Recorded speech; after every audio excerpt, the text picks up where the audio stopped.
everyone. Welcome back to Write the Book with Tracee. It's February 2020.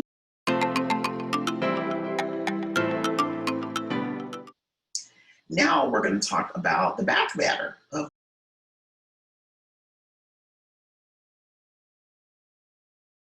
the book. And I can just show you what I have in my back matter just to give you an idea, and then I'll go over all of the back matter. So I have a Dear Reader letter. That's just what I use to communicate with my readers, tell them, hello, thank you so much. I hope you enjoyed this story. I mention the characters by name because they are real people to me and I'm really into it.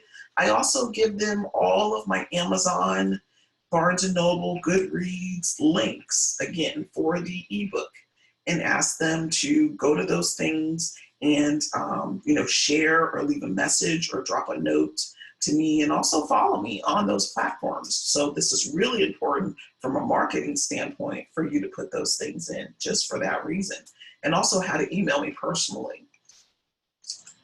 Next thing is just about the author. Mine really doesn't ever change except for some of the organizations I am in.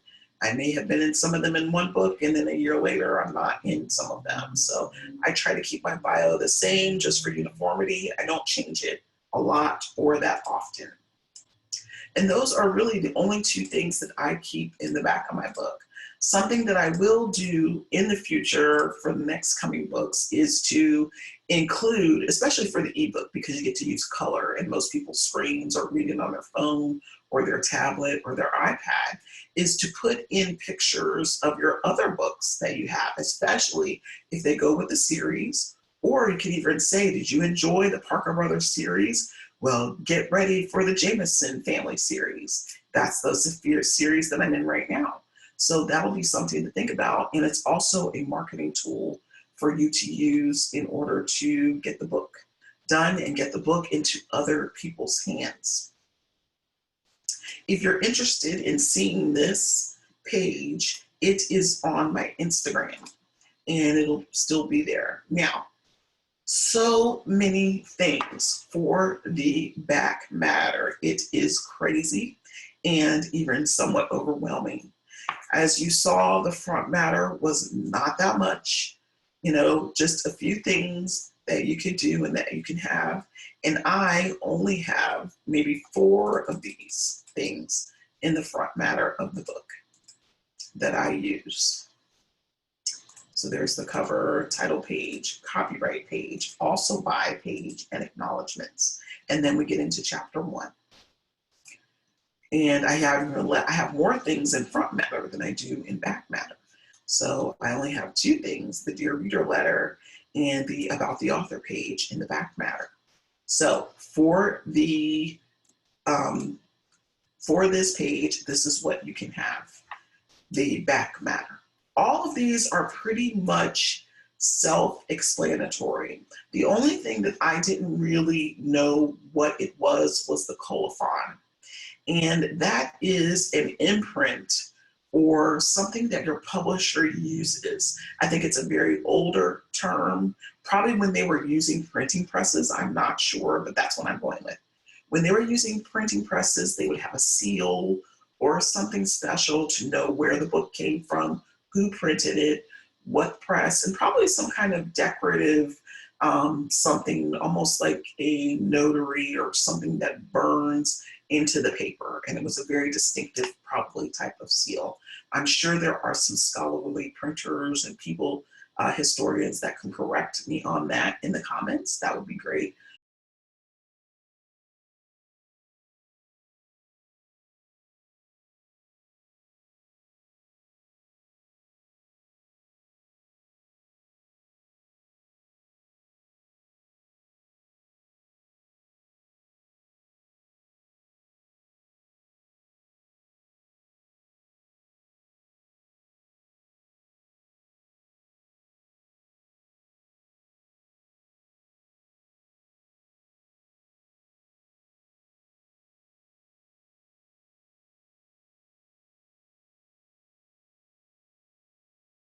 The epilogue, again, the about the author, about the publisher, acknowledgements. Acknowledgements can go in the front or the back. I do mine in the front.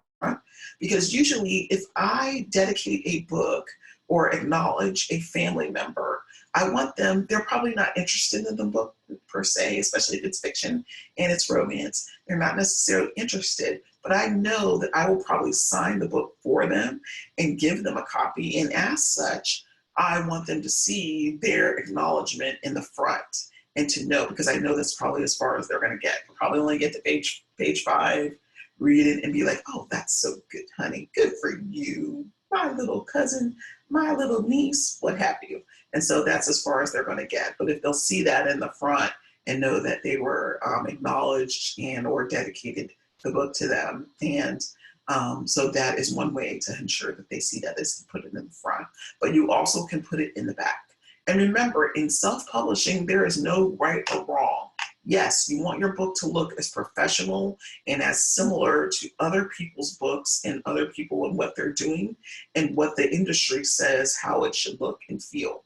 At the same time, when you publish on your own, you're free to go in the direction that you want to. And so that is really important in having that freedom. That's half the reason, more than half the reason actually, that people publish on their own is to be able to do what they want.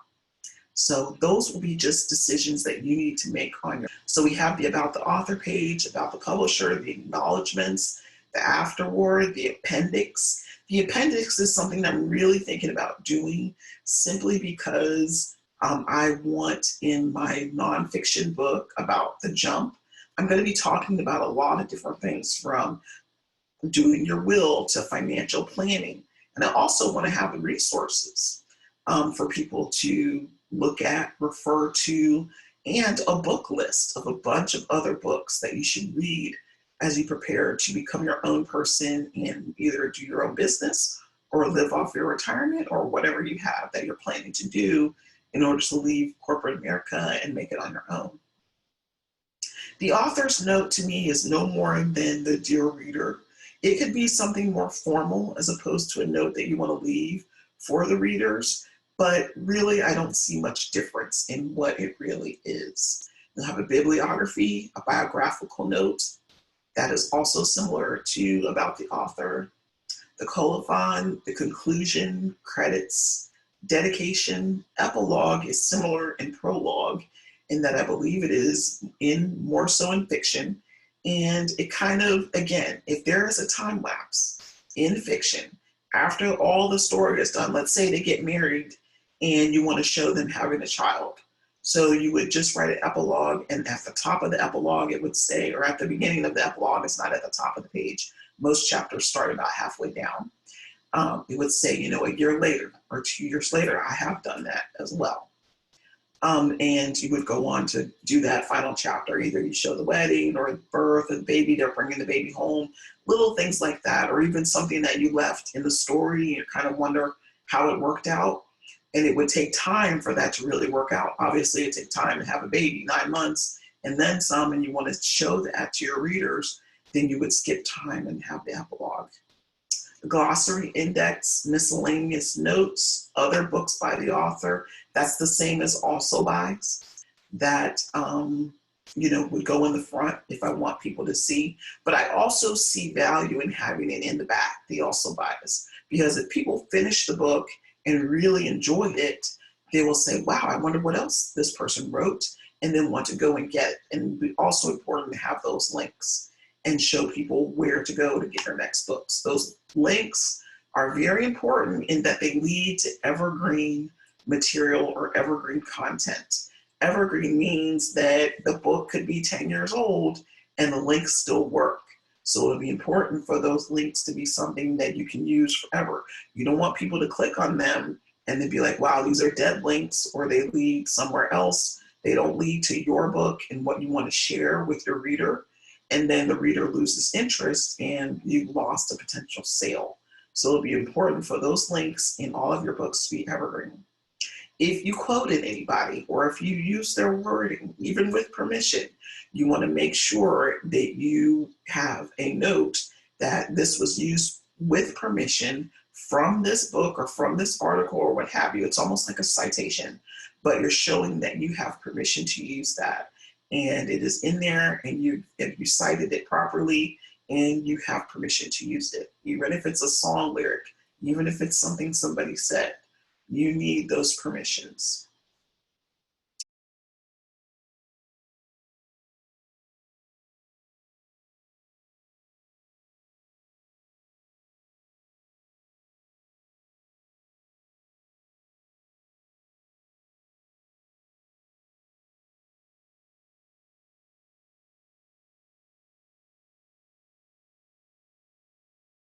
Some books have a reading group guide. This is in fiction or nonfiction. So if you have someone that's going to read your book and is going to discuss it or has questions about it or is going to use it even as a tool for teaching or doing exercises, you'll want to make sure that you give them some prompts. So if they want to turn it into a discussion, how awesome is it that you've come up with 10 to 20 or however many you want questions to help generate conversation. This enhances your book's usability in order to be able to say things and to share things and to show that you've really also combed your own book and come up with points that are important to people and that they may want to have a further conversation on.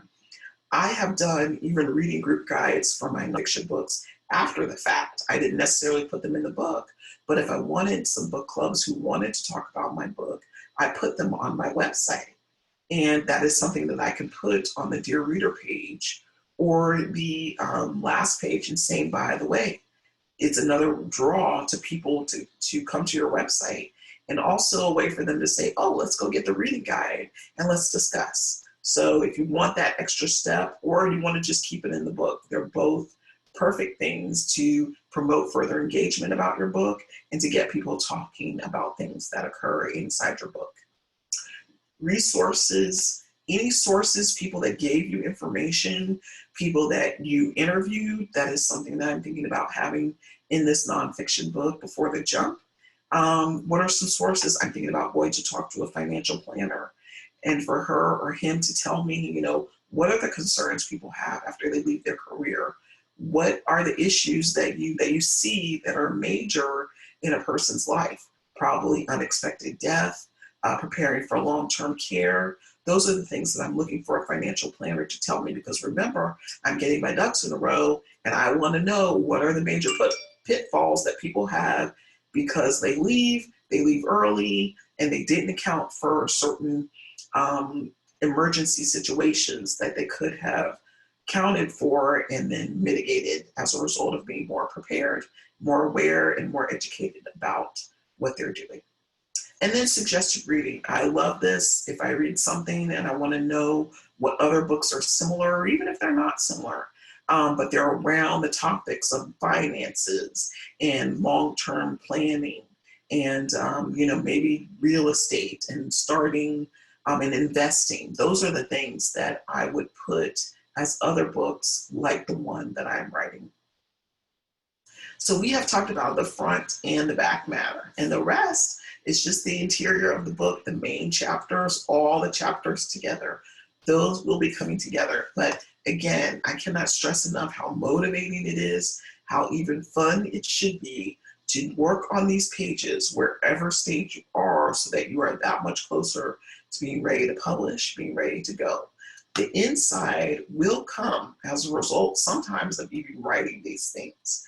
And if you think about, one of the things I would think about as far as the resources and the sources is that if you're going to source somebody and you're going to ask them questions, then that automatically is the title of the chapter. You know, hire a financial planner, hire a coach, motivational coach, hire someone to help you get your ducks in a row as far as building your business or starting your business, planning for the future, starting to invest some funds so you have something to fall back on, you know, coming up with your emergency fund. Dave Ramsey will probably be someone that is in a lot of people's sources and resources as far as recommending other books. Steve Harvey and other peoples that are really some of the major thought leaders and the most popular thinkers. People will want to encourage you to read others' books, and they'll want, and because you aspire to be like some of those people and have that success, of course you would also mention them, as because you're trying to say that your book sometimes people are trying to say, not always, but sometimes you may be trying to say, my book is right along in that realm of where they are, and so this book should go right next to them on the shelf too. I hope that this has been beneficial to you. Enjoyed it. Hopefully you're having some questions. Hopefully the wheels are turning for what you can do for your own book and what you want to do. And I will see you next time. Take care.